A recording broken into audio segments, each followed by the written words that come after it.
Ok. Adormecida estás no mais secreto, de mim que não te vejo, mas presinto a tua solidão de labirinto, buscando-me na imagem que eu projeto. Por te conter ou me conter repleto, não nos cabemos em nenhum recinto, e assim no quanto penso e quanto sinto, não distingo o sujeito ou o objeto. Alongo a noite em dia e o dia em noite, sei que a morte vigia de olho ágil, e o tempo é o seu verdugo e o seu açoite. Mas como despertar-te adormecida, nas dobras da treva é mais que frágil, e a claridade mata-te com a vida. É o poema Algum contexto? de Exílio de Babel. Não, é o livro de Sócrates, a parte de Sócrates do Exílio de Babel. Ô Ângelo, saindo da conjuntivite para um poema desse, é uma pergunta meio clichê, mas é interessante. Isso é uma prova de que a poesia está em todas as coisas, em todos os momentos que a gente... Sem dúvida, até na conjuntivite. É mesmo. Ela está onde a gente não espera que esteja, né?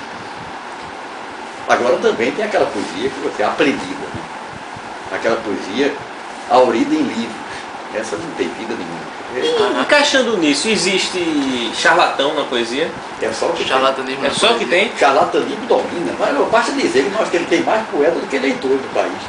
Você colocar aqui no prédio, eu acho que mais da metade é de poeta. Você esbarra com ele na rua. Né? É uma coisa impressionante. É um animal que eu não gosto nem de ver. Porque são tantos que você não sabe mais distinguir. Você perde a força da coisa repetida, você perde o sentido. É verdade. Mas como identificar o charlatão na poesia? O charlatão é uma coisa tão evidente.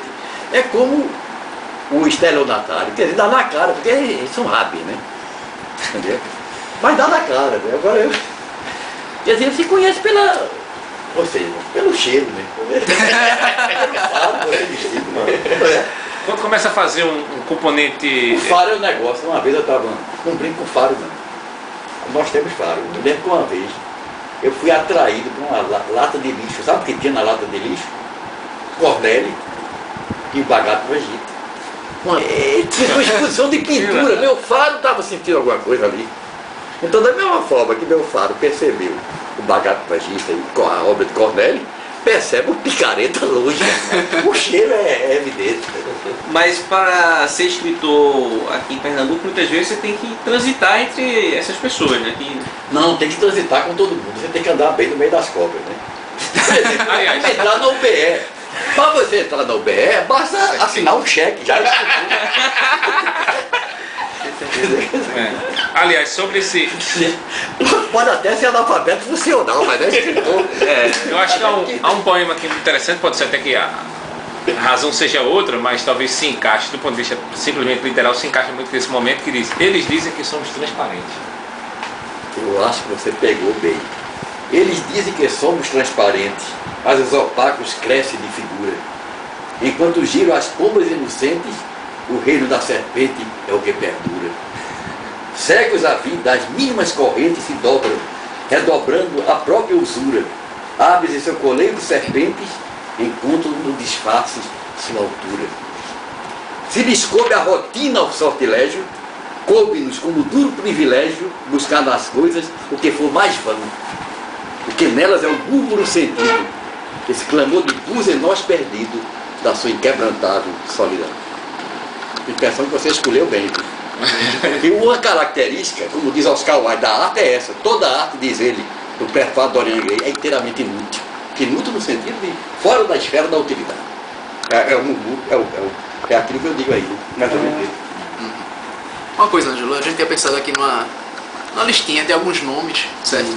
Pra você dar a sua opinião rápida como poeta, como crítico, filósofo da arte, e como pessoa, certo? Com plena liberdade de ser idiosincrática, que a gente sabe que você muitas vezes é. Vou jogar o nome e você me diz algo, certo? São João da Cruz. É um poeta excepcional. É um poeta da presença. Tem muito a ver com sua obra, né? Muitas vezes você... Inclusive tem uma homenagem a ele no meu livro. Né? É um poeta extraordinário, uma leveza fora do comum. O que você diria de alguns antigos que eu acho que não... Esses é que eu acho que estão menos ainda circulando na cultura, né? Poetas como Castro Alves e Gonçalves Dias, por exemplo. Continuam permanentes, para mim, poetas excepcionais. Castro Alves, inclusive, me inspirou até na forma de corrigir o verso. Aprendi com ele a corrigir. Interessante, aprendi com ele nisso, porque ele corrige muito. encaixava As várias como edições, poeta. de você Não, pegar ele várias mudava edições muito. e... Então, Exatamente. a turma vê sempre que achava como um poeta inspirado, que realmente era, mas não vê, entendeu? O laborioso artista que ele pois era. é, Ele era exatamente. laborioso. Né? Muitas vezes resumem Castro Alves O a outro um... viveu mais, o outro viveu mais. Gonçalves.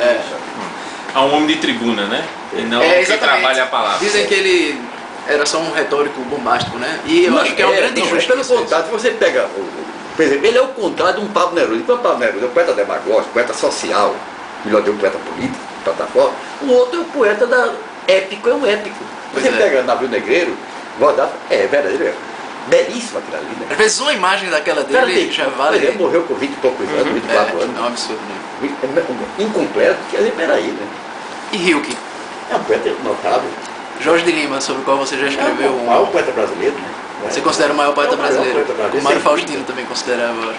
Considerável, tem até estudo dele, Mário Faustino. Exatamente. E para falar de um recifense, Carlos Pena Filho, que é outro que eu acho que circula Gosto muito. O que eu acho que Carlos Pena Filho de notável, morreu muito jovem também, 31, é que ele conseguiu, na geração dele, ele não se dizia de 45, mas na realidade é 45. É o único que fala que domina com familiaridade o soneto moderno. Exato. Há uma familiaridade dele que não há nos outros. Os outros parecem uma poesia aprendida, uma poesia, né? Exato. Planejada. A dele não, a dele Poesia que é natural. Eu acho até que quando eu fiz a pergunta sobre você ter uma ligação, primeiramente, pelo menos academicamente falando, certo, com a filosofia da arte, com a estética, e não com a crítica literária, Sim. E o que circula hoje em dia na crítica. Me veio muito essa coisa de você... A gente quando lê um livro, mesmo um livro tão extenso como esse, você vê que tem uma unidade de, eu diria, de visão de mundo mesmo. Não é só uma coleção de insights metafóricos. Às vezes eu tenho a impressão que muitos poetas que até, enfim, tem uma certa circulação na cultura da gente hoje em dia, que se resume a isso. Você tem uma coleção de insights metafóricos e as coisas não apontam para uma visão de mundo, certo? Para uma concepção de mundo. Tivesse a visão apenas daquilo que lessem e não daquilo que vivem. E você tem a impressão de que é uma coisa muito natural, certo? Por exemplo, se fala de orfismo... É isso que eu gosto de Pena, exatamente isso. Exatamente. Se fala de orfismo, você quando pega o orfismo de pessoas, você tem a impressão que é uma coisa artisticamente ostensiva, né? No seu caso, dá a impressão de que é um orfismo vivencial, eu diria. Né?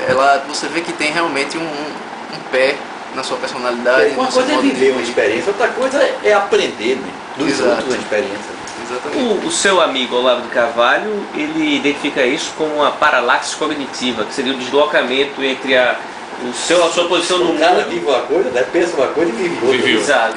Interpreta o mundo da forma como ele não vive. É impressionante. Como ele não poderia viver. Isso é muito comum. No meio literário é muito comum. E a poesia perde muito com isso, né? Quando perde essa... Mas alguns nomes ainda, rapidamente. Seguir na lista aí. Um agora não é um poeta, mas um pintor, que é Plínio Palhano, que né, a capa do livro é um belíssimo livro, né, é um retrato seu, né? E qual é a sua relação com a obra de Plínio? Olha, uma relação de grande amizade. É um irmão, né? Relação, inclusive, espiritual no sentido de haver identidade, né? Identidade temática, talvez. Exatamente. De preocupações, né? Outro nome que você já citou aqui. Tem muita aqui. afinidade pelo caráter paradoxal da pintura dele e do que eu escrevo. Muita afinidade. Você falou em Roberto da Cunha Mello, que nos deixou faz pouco tempo. Era o meu outro lado, Alberto Cunha Mello. Né? Ele mesmo se reconhecia como o outro de mim, né? Não era, a relação, nunca briguei, da minha geração, um dos poucos que eu nunca tive problema. Eu não brigo com ninguém, o pessoal briga comigo, é outra coisa. Mas o Alberto não, comigo foi ótimo. Porque exatamente, mesmo a parte que eu gosto dele, inclusive, não é nem a política, que eu acho mais fraca, é a parte dos octossílabos. Eu acho que era